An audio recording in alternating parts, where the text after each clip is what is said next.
Oke, assalamualaikum warahmatullahi wabarakatuh. Selamat siang teman-teman sekalian ya. Jadi untuk materi pada hari ini kita akan bahas tentang eh, masa Paleozoikum awal ya. Di mana Paleozoikum awal ini terdiri dari zaman Kambrium, Ordovisium, dan Silur ya. Jadi ini adalah pertemuan terakhir ya sebelum UTS. Setelah UTS nanti akan dilanjutkan ke dosen selanjutnya ya. Oke, saya lanjut aja. Jadi memang Paleozoikum ini dibagi menjadi dua ya.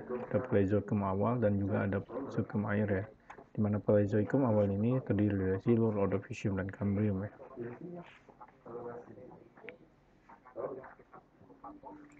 Sedangkan pada Paleozoikum akhir terdiri dari zaman Devon, Karbon, dan Perm. Next ya. Oke, zaman Kambrium ini adalah periode pada skala waktu geologi ya, yang dimana dimulai pada sekitar 542 juta sampai 488,3 juta tahun yang lalu ya, dimana Kambrium ini adalah awal mula dari masa dari Paleozoikum ya.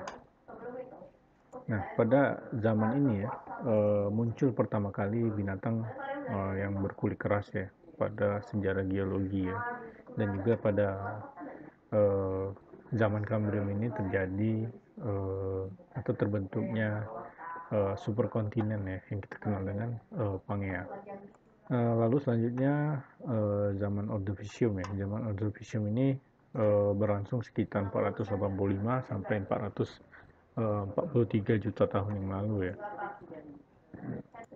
Di mana pada zaman ini sudah banyak spesies yang lazim berkembang seperti saat ini ya. Contohnya itu ada ikan, primit, cumi, karang, ya, dan lain-lain seperti itu ya. Lalu yang terakhir adalah zaman Silur ya, dimana Silur ini berlangsung sejak 443 sampai 419 juta tahun yang lalu ya, dimana periode Silur ini menjadi saksi penyembuhan bumi dari Ice Age atau bumi bawah salju ya. Nah, peristiwa geologi yang terjadi pada masa Ordovisium sampai dengan Silur ini adalah adanya kepunahan massal ya, atau mass extinction ya, dimana ini adalah kepunahan yang terbesar sepanjang sejarah bumi kalau nggak salah ya. Oke, lanjut ya. Oke, ini lanjutnya ya. Jadi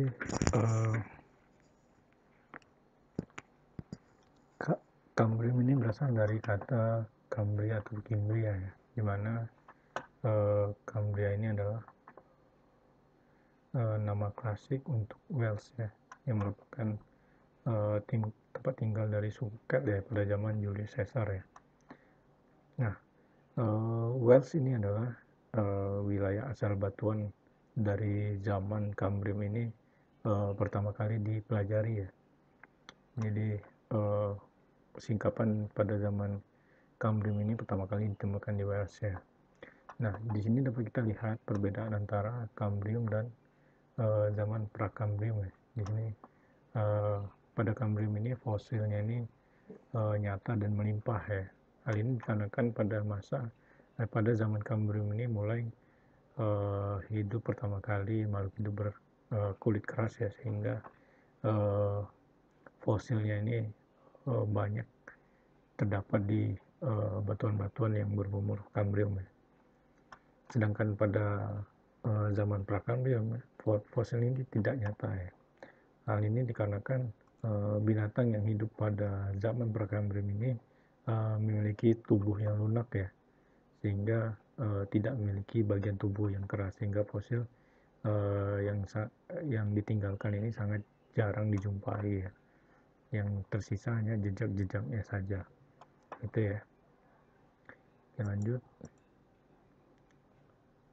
Nah, ini adalah hubungan stratigrafinya ya. Jadi hubungan stratigrafi antara zaman Kambrium dengan formasi-formasi yang ada di zaman Prakambrium ini adalah hubungannya tidak selaras ya dengan dengan kontak stratigrafinya ini adalah angular unconformity ya, jadi ketidakselarasan yang menyudut ya. Lalu di lokasi tipe Cambrium ya, endapan Ordovicium ini terendapkan tidak selaras di atas endapan yang berumur Cambrium ya, tetapi di banyak tempat hubungan stratigrafinya adalah selaras. Jadi di beberapa lokasi dia ada yang tidak selaras, namun secara didominasinya adalah hubungan endapan antara Cambrium dan Ordoviciumnya adalah selaras. Oke, next. Nah, banyak hewan invertebrata ya mulai muncul pada zaman Cambrium ya, dimana invertebrata ini adalah hewan yang tidak memiliki tulang belakang ya, atau ruas-ruas tulang belakang ataupun tulang lain yang ada di dalamnya ya. Jadi hampir seluruh kehidupan berada di lautan ya. Nah, hewan zaman ini mempunyai kerangka luar dan cangkang sebagai pelindung.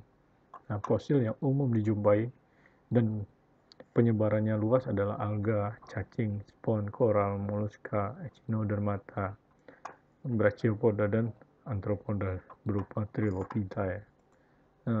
Untuk moluska ini adalah hewan-hewan yang memiliki tubuh yang lunak ya. Sedangkan echinodermata ini adalah hewan laut, contohnya itu berupa bintang laut, teripang, dan lain-lain ya. Sedangkan brachiopoda ini adalah hewan laut yang memiliki katup keras ya, atau cangkang ya, pada permukaan atas dan bawahnya ya. Sedangkan arthropoda ini adalah hewan yang memiliki buku-buku ya, atau sejenis udang-udangan gitu ya. Nah, ini adalah gambaran analogi dari kehidupan pada zaman Cambrium ya, dimana makhluk hidup yang hidup di umur Cambrium ini terdiri dari alga, spons ya, cacing, trilobita, brachiopoda, dan lain-lain ya. Nah, ini adalah grafik yang menunjukkan kelimpahan dari suatu fosil yang ada di setiap umur atau setiap zaman geologi ya. Nah, di sini ini adalah geologi occurrence of invertebrata fossil ya. Jadi ini adalah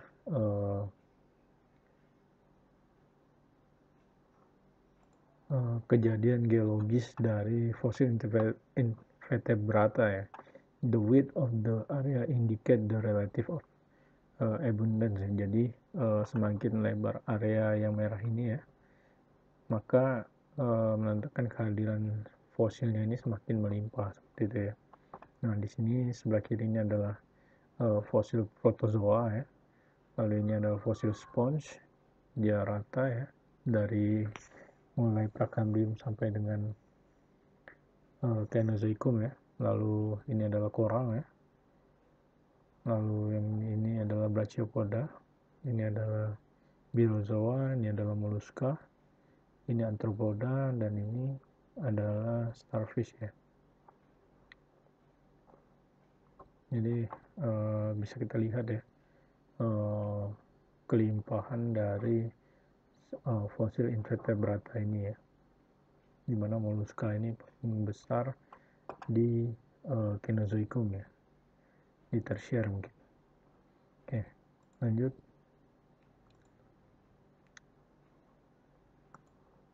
Ini sampai sama yang tadi, skip aja. Oke, ini ya. Jadi kehidupan pada zaman Cambrium ini masih terbatas pada air ya. Jadi makanya pada umur Cambrium ini banyak sekali atau semuanya ini dijumpai adalah fosil-fosil invertebrata laut ya.